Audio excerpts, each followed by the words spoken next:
मानगोनां बर' रायजो राजा सुबुं माहारि दिनै बर' राव थुनलाइ आफादनि दिनै बर' रावनि जोनोम सान हिसाबै जों सिमुलुगुरि दखरायाव जों बयबो ज' जानानै बर' राव बे थुनलाइ आफादखौ दिनै जों गाजा गोमजायै खुंनो नाजादों आरो दिनैनि बे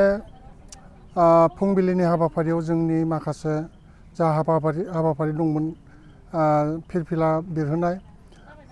मुंख्लंफोरखौ गोसोखांनाय लोगोसे जोंनि जुबिन गार्गनि सायावबो जों एसे जोंनि सिबिनायखौ बावनाय जाबाय दा जों फारियै जोंहा माखासे फारिलाइ दङ बे फारिलाइफोरखौ जोङो मोनफा मोनफा जों आवगायलांनो सानदों बेफोरनो जाबाय जोंनि हारिनि सायाव रावनि सायाव शिक्षानि सायाव जों माखासे जोंहा समस्या दङ बे समस्याफोरखौ जों राव थुनलाइनि गेजेरजों बोरै दावगाहोनो हायो माबोरैहाय जोङो आवगायलांनो हायो बेफोरनि सायाव जोंहा माखासे सावरायनाय जागोन बेनि अनगायैबो जोंनि सिमुलुगुरि हालाम बर' थुनलाइ आफादनि जि बडि दंमोन बे बडिखौ जों दिनै एसे गोदान रिफर्म खालामनायनि मोनसे हाबाफारिबो दङ लोगोसे जोंनि गेजेराव आरो माखासे हाबाफारिफोर दङ गतिके बेफोरखौबो जों फारि फारियै मावलांगोन होननानै आं एसे सुंद'यै एसेखौनो बुंनाय जाबाय गाहाय आलासि हिसाबै जों प्रबिन हाखरारि बे लखिमपुर दाइटनि लेक्सारार बिथांखौ जोङो बेहाय हांख्रायदों बिथाङा फैनानै इडुकेसन लाइननि मानसि जेब्ला जोंनि बेहाय बर' बिजोङाव फरायनाय फरायसा फरायसुलिफोरखौ मोजां बिजों होगोन होननानै जों बिथांखौ आसा खालामनानै हांख्रायदों आरो बिनि उनाव जोंहा फारि फारियै जोंनि फारिलाइफोरा दङ आरो जोङो सानदों जे बे सिमुलुगुरि ओनसोलाव जोंनि बर' बिजोंनि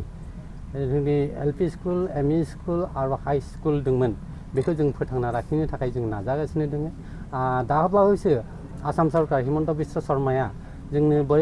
एलपि स्कुल बर' बिजोंफोराव साबा माने फोरोंगिरि थिसनहरदों जों जोबोद माने साबायखर बावदों बिथां हिमन्त बिश्व शर्माखौ आरो लोगोसेनो जोङो जोंनि बिटिआरनि जेसांखिनि मावथि दङ दा गोदान एम बा जाहा हाग्रामा महिलारि बिथांखौबो जों साबायखर बावदों जे बिथाङा बिटिआरनिफ्राय जोंनि बिथिं जेरैनो आउटआव थानाय गामिफोरखौ जेन बिटिआरआव सोनो थाखाय बिथाङा नाजायो आरो लोगोसेनो जोङो गावखौनो बर' माने गेरेमसा हारि हिसाबै जों फोथांना लाखिनो हायो बेखिनिखौनो जोङो माने आसा खालामदों आरो जोंनि बेहाय बे सिमुलुगुरि ओनसोला जोङो 90 सनाव बेहाय दाङाबाजि मोनसे जालांदोंमोन आरो बे दाङाबाजिनि गेजेरजोंनो जोङो दासिमहालागै बेहाय माने जोंनि सोमावसारनायखौ जों हगाराखै आरो जोंनि सोमावसारनायखौ जों लुबैथारदों आरो दिनै बे दाङाबाजियावनो जोंनि 18 सुबुं बेहाय जोंहा माने मुंख्लं जालाङो बिथांखौबो दिनै जों मान बावदों आरो लोगोसेनो जोंनि जेसांखिनि बे राव भाषा हारिमुनि थाखाय मुंख्लं जादों बेखिनिखौबो जों मान बावनाय जादों बेखिनिखौनो गोबां गुदि फरायसालिफ्रा थैलांनायखौ नुनो मोनदों बर' फरायसालिफोरखौ दा बेनि सायाव माबायदि खामानि मावगोन बर' थुनलाइ आफादा बर' थुनलाइया बे जोंनि बर' बिजों एलपि स्कुलफोरखौ फोथांना लाखिनो थाखाय जों हर सान जों नाजागासिनो दङ आरो जों बेखौ जोंनि आन्सलिक आरो डिस्ट्रिक्टजों जों बेखौ सावरायगासिनो दङ आं डिस्ट्रिक्टनि सासे लेङाइ नेहाथारि हिसाबै जेसांखिनि हायो आं बेखिनि खामानिखौ डिस्ट्रिक्टजों सावरायगासिनो दङ आरो डिस्ट्रिक्टआ मेयरजों सावरायगासिनो दङ बेहाय जोंनि बेहाय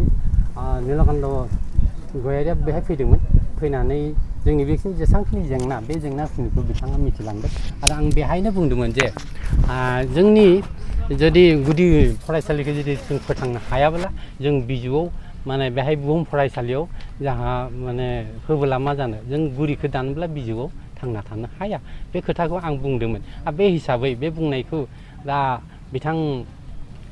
जाहा नीलकान्त गयारिया जोंनो माने बर' बिजोङाव एलपि स्कुलाव फोरोंगिरि होनायखाय आं बिथांखौबो जोबोद साबायखर बावहरदों बेनिफ्रायनो बे दिनै रादाबनि गेजेरजोंनो नोंथांमोना गोब्राब नाजासेयावबो जेरावबो जाफुंसारनो हायाखै नामा जानांदों नामा गुबुन गुबुन रोखोमनि जेंनाजों मोगा-मोगि जुदि जेरावबो जाफुंसाराखैब्ला आरो बायदि जेंनाजों मोगा-मोगि जानांदों अब्ला बेफोरनिफ्राय जेंना बोस्रांनायनि राहाखौ लादो